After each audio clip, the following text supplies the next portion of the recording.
میں ایک سفر میں تھا، تو میرا ایک دوست جو ہم اکٹھے مدرسے پڑھتے تھے وہ تبلیغ کے ساتھ سال میں چل رہے تھے اور میں اپنے کام پہ تھا۔ ہماری ملاقات ہو گئی اور کسی مسئلے پر ہماری گفتگو شروع ہو گئی، دوستانہ ماحول میں، مخالفانہ نہیں۔ میں نے ان سے کہا مولانا گفتگو شروع کرنے سے پہلے ہم ایک بات طے کر لیں کہ ہم نے گفتگو اصول کے ساتھ کرنی ہے یا اصول کے بغیر کرنی ہے۔ مجھے کہتے ہیں گفتگو تو اصولوں کے ساتھ ہونی چاہیے۔ میں نے پوچھا آپ کی جماعت کا نام کیا ہے؟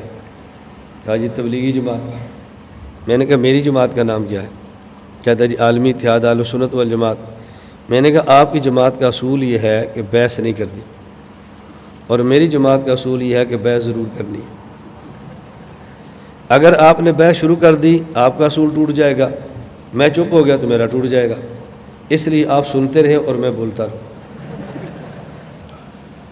میں چپ ہو گیا تو میرا اصول ٹوٹ جائے گا اور آپ بول پڑے آپ کا ٹوٹ جائے گا، اس لیے اصول کے دائرے میں رہ کر بات کریں، بس آپ سنتے جائیں اور میں بولتا رہوں۔ مجھے کہتے ہیں یہ کیا ہوا؟ میں نے کہا پھر کیا تو بغیر اصول کی بات کرنی ہے، کہہ دو۔ اب دیکھو میرا فن ہے نا گفتگو کیسے کرنی ہے، مولانا صاحب بات نہیں کر سکے، خاموش ہو گئے، ہمارا فن ہے۔ سمجھ آئی بات آپ کو؟ اسی طرح میرے پاس 2-3 ساتھی تبلیغ والے آئے، انہوں نے مجھے دعوت دی کہ مولانا صاحب آپ سال لگائیں۔ میں نے کہا میں سال نہیں لگاتا۔ مجھے کہتے کیوں؟ میں نے کہا مجھے سال نہیں لگانا چاہیے، اگر آپ کہتے ہیں لگانا چاہیے تو مجھے قائل کرو، مجھے دلیل سے قائل کرو۔ مجھے کہتے ہیں آپ عالم ہیں؟ میں نے کہا الحمدللہ۔ آخری نبی کے حوالے سے؟ میں نے کہا الحمدللہ۔ تو آخری نبی عالم کے نبی عالمی نبی تھے؟ میں نے کہا جی ہاں۔ تو جب آپ اس نبی کے وارث ہیں جو پورے عالم کا نبی ہے تو آپ کو پھر پورے عالم میں جانا چاہیے نا۔ میں نے کہا میں وارث ہوں، رسول اکرم صلی اللہ علیہ وسلم مورث ہیں، اور وارث وہ کام کرتا ہے جو مورث نے کیا ہو۔ حضور پاک پورے عالم کے نبی ہیں؟ مجھے کہتے ہیں جی ہاں۔ میں نے کہا پورے عالم میں یہ بھی ہیں؟ کہتے ہیں نہیں۔ تو میں نے کہا میرے ذمہ جانا کیسے ہے پورے عالم میں؟ آپ کو جو رسول اللہ صلی اللہ علیہ وسلم پورے عالم کے نبی ہیں اور پورے عالم میں دعوت کے لیے گئے تھے، کبھی افریقہ، کبھی امریکہ، کبھی الجزائر، کبھی کہیں، تو ہمیں بھی جانا چاہیے، تو بہت اچھی بات ہے۔ تو جس کا میں وارث ہوں وہ جزیرے عرب سے باہر دعوت لے کر نہیں گئے تو مجھے آپ کہتے ہیں کہ تمہیں جانا چاہیے۔ مجھے پھر وہ کہنے لگا کہ رسول اکرم صلی اللہ علیہ وسلم خود تو نہیں گئے، آپ نے اپنے شاگردوں کو، صحابہ کو بھیجا تھا۔ میں نے کہا میں بھی نہیں جاتا، میرے شاگردوں کو لے جاؤ۔ دلیل میرے سال پر ہے، دلیل شاگردوں کے سال پر نہیں ہے۔ بات ہو رہی کہ مجھے جانا چاہیے کہ نہیں، تو کہہ رہا ہے شاگردوں کو جانا چاہیے کہ نہیں۔ بھائی میرے سال پر دلیل پیش کرو نا۔ نہیں جانا چاہیے؟ میں نے کہا جانا چاہیے، مجھے جانا اس پر دلیل پیش کرو بس۔ اب جب وہ زچ ہو گیا، بات نہ کر سکا، میں نے کہا دیکھو آپ سے غلطی ہوئی ہے، وہ غلطی نہ ہوتی آپ کو یہ شرمندگی نہ اٹھانی پڑتی۔ غلطی آپ کی ہوئی ہے کہ آپ تبلیغی جماعت سے منسلک ہیں، آپ کا مرکز رائے گنج میں ہے۔ رائے گنج کے اکابر کا اصول یہ ہے علماء کو دعوت نہیں دینی، علماء کو کارگزاری سنانی ہے۔ تو نے اپنا اصول توڑا نا، تو نے کارگزاری کی بجائے مجھے دعوت دی۔ اگر تو مجھے صرف کارگزاری سناتا، تیری کارگزاری سن کے میرا دل نرم ہوتا اور میں سال کے لیے تیار ہو جاتا۔ اب تو نے اصول توڑا ہے اس لیے پھنسا ہے، اصول نہ توڑتا تجھے کوئی ٹینشن نہیں تھی۔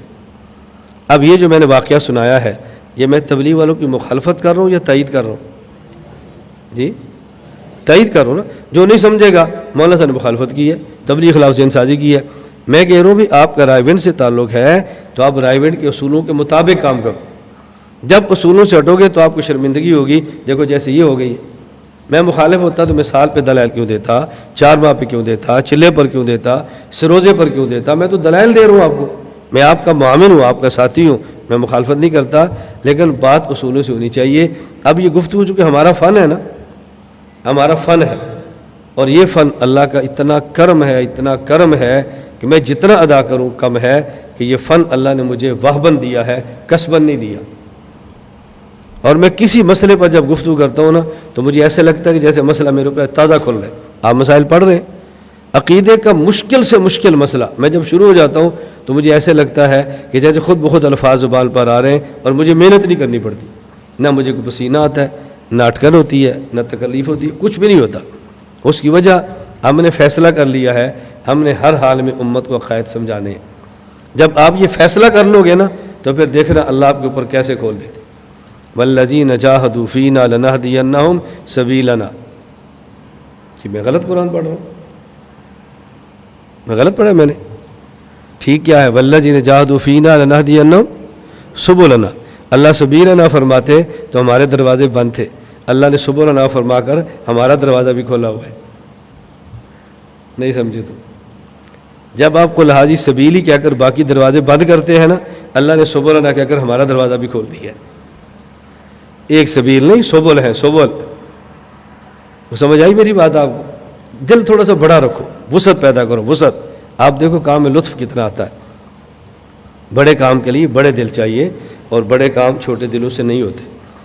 اللہ تعالیٰ مجھے اور آپ کو یہ بات سمجھنے کی توفیق عطا فرمائے. تو آج کی مجلس میں میں نے ایک ہی بات سمجھائی ہے کہ فن میں اہل فن پر اعتماد کریں، وہ چھوٹا ہو یا یہ ذہن بنا لیں، انشاءاللہ کبھی آپ کو ٹینشن نہیں ہوگی، اشکالات ختم ہو جائیں گے. کبھی کسی جماعت کو جو اہل حق نہ ہو، اہل حق نہ ہو، اس پر گفتگو کرنی ہو نا، تو اب ہم سے پوچھا کرو، کسی اور کی رائے ہمیں نہ دیا کرو.